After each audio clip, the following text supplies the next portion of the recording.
Hello, bachcho. Let's read this question. So this question says, a convex mirror and a concave mirror of radius 10 centimeter are placed 15 centimeter apart facing each other. An object is placed midway between them. If the reflection of the first takes place in the convex mirror and concave mirror, then convex mirror, then the position of the final image. आपको बताना कि final image आपकी कहाँ पर बनेगी, ये आपको बताना है. ओके, तो चलिए इस क्वेश्चन का की कॉन्सेप्ट आप क्या लिख सकते हैं. The key concept of this question, image formation लिख लीजिए. क्या लिख लीजिए? Image formation. देखिए यहाँ पर आपके पास इमेज फॉर्मेशन, एक कनकेव मिरर भी है और कॉन्वेक्स मिरर भी है.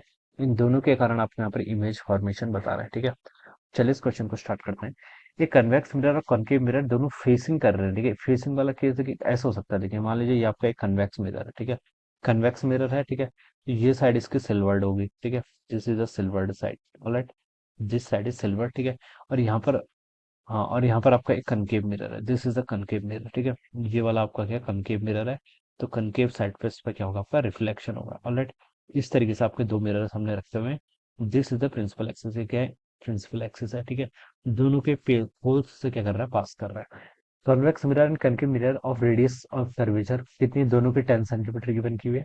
Are placed 15 centimetre apart. इन दोनों के बीच का सेपरेशन बच्चों कितना है, 15 सेंटीमीटर. ठीक है, ये आपको क्वेश्चन में से गिवन किया हुआ है. Alright, an object is placed Midway between the. Object को देखिए आपने यहाँ पर रखा हो, इन दोनों के बीचों बीच में. मान लीजिए यहाँ से यहाँ तक की जो डिस्टेंस होगी वो आपकी फिर 15/2 सेंटीमीटर के इक्वल हो जाएगी. ठीक है, ये लिख सकते हैं. if first reflection, if the reflection first takes place in concave mirror. Okay, पहले यहाँ पर आपका रिफ्लेक्शन हो रहा है and then in the convex mirror, उसके बाद यहाँ पर हो रहा है. तो हमें फाइनल इमेज की पोजीशन बता ली. ठीक है, तो चलिए बच्चों स्टार्ट करते हैं इसको. ठीक है, ये आपका ऑब्जेक्ट है तो उसके कारण देखिए रे ऐसे जाएगी, तो ये नेगेटिव और इस साइड वाली साइड आपकी पॉजिटिव. ठीक है, तो देखिए पहले आप इमेज फॉर्मेशन बताइए. देखिए लेंथ मिरर फॉर्मूला का यूज करेंगे. सॉरी, 1/v प्लस 1/u किसके इक्वल होता है, आपका 1/f के इक्वल. आपको इमेज की पोजीशन बतानी तो 1/v हो जाएगा आपका 1/f minus of power 1/u के इक्वल. ठीक है, तो यहाँ से देखिए वैल्यू पुट कर लीजिए. 1/फोकल लेंथ, फोकल लेंथ देखिए नेगेटिव में आएगी. ठीक है, और और कितनी होगी देखिए इसकी फोकल लेंथ गिवन करके. रेडियस ऑफ कर्वेचर तो बच्चों गिवन कर रखी कितनी है आपको, 10 सेंटीमीटर के इक्वल. ठीक है, तो फोकल लेंथ होती है आपकी r/2 यानी कि 5 सेंटीमीटर के इक्वल. ठीक है, और नेगेटिव में आएगी. ठीक है, क्या कनकेव मिरर है तो नेगेटिव में आएगी. तो -1/5 यहाँ पर आप इसको ऐसे लिख लीजिए. ठीक है, कितना हो जाएगा, -1/5.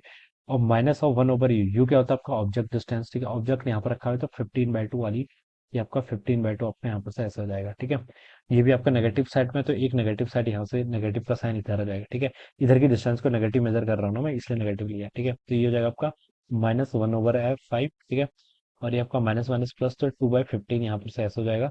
और 1/v की वैल्यू देखिए आपकी आ जाएगी यहाँ से 15, 5 3 -3 +2. तो v की वैल्यू बच्चों यहाँ से -15 के इक्वल आ गई. कितनी, -15. ये क्या आपकी इमेज होगी. इमेज आपकी कहाँ पर बनी है, -15. ठीक है, यानी कि यहाँ से अगर हम मेजर करें तो इमेज देखिए आपकी यहाँ पर बननी है एट द पोल. ठीक है, क्योंकि टोटल डिस्टेंस क्या है, 15 सेंटीमीटर है. तो बता सकता हूँ at the pole of this convex mirror. इस कन्वेक्स मिरर के पोल पे ही आपका क्या रखा हुआ है, देखिए आपका ऑब्जेक्ट है. ठीक है, अब इसकी इमेज भी तो देखिए यहीं पर ही बनेगी. ठीक है, अगर ऑब्जेक्ट आपका पोल पे होता है तो इमेज कहाँ पर बनती है, इमेज भी आपकी यहीं पर ही बनती है. ठीक है, मिरर फॉर्मूला से बता सकते हैं 1/v प्लस 1/u किसके इक्वल होता है, आपका 1/f के इक्वल होता है. ठीक है, अब देखिए इसकी फोकल लेंथ क्या होगी, इन्फिनिटी तो नहीं हो सकती. अगर आपका देखिए यहाँ पर अगर आपका ऑब्जेक्ट बनना है, सॉरी ऑब्जेक्ट अगर यहाँ पर है, तो हम बता सकते हैं देखिए 1/u, इस टर्म की वैल्यू कितनी हो जानी है आपकी, इन्फिनिटी. तो इमेज भी आपकी यहीं पर ही बननी है, तभी आपकी फोकल लेंथ क्या आएगी यहाँ पर. तभी हम बता सकते हैं यहाँ पर फोकल लेंथ इसके इन्फिनिटी के इक्वल नहीं आएगी, क्योंकि ये दोनों टर्म आपकी क्या होनी चाहिए, एक दूसरे से कैंसिल. तो इसलिए हम बता सकते हैं कि अगर कोई भी देखिए प्रॉपर्टी होती है, हमें पता है. ठीक है, इमेज फॉर्मेशन पता है हमें मिरर के कारण, कि अगर आपका ऑब्जेक्ट देखिए कहाँ पर रखा होता है, पोल पर रखा होता है, तो उसकी इमेज भी कहाँ पर बनती है, आपकी पोल पर ही बनती है. ठीक है, तो हम यहाँ पर से ऐसे बता सकते हैं. तो जो इसकी फाइनल इमेज बनेगी वो भी पोल पर बनेगी. किसके पोल पे, आपके ये वाले कन्वेक्स मिरर के पोल पे. तो on the pole of the convex mirror, तो ए वाला ऑप्शन देखिए क्या है, इसके क्रॉसपोंडिंग यहाँ से आपका करेक्ट आंसर होगा. क्या होगा, this would be the correct answer of this question. So I hope you all understood this concept. All the best and thank you so much.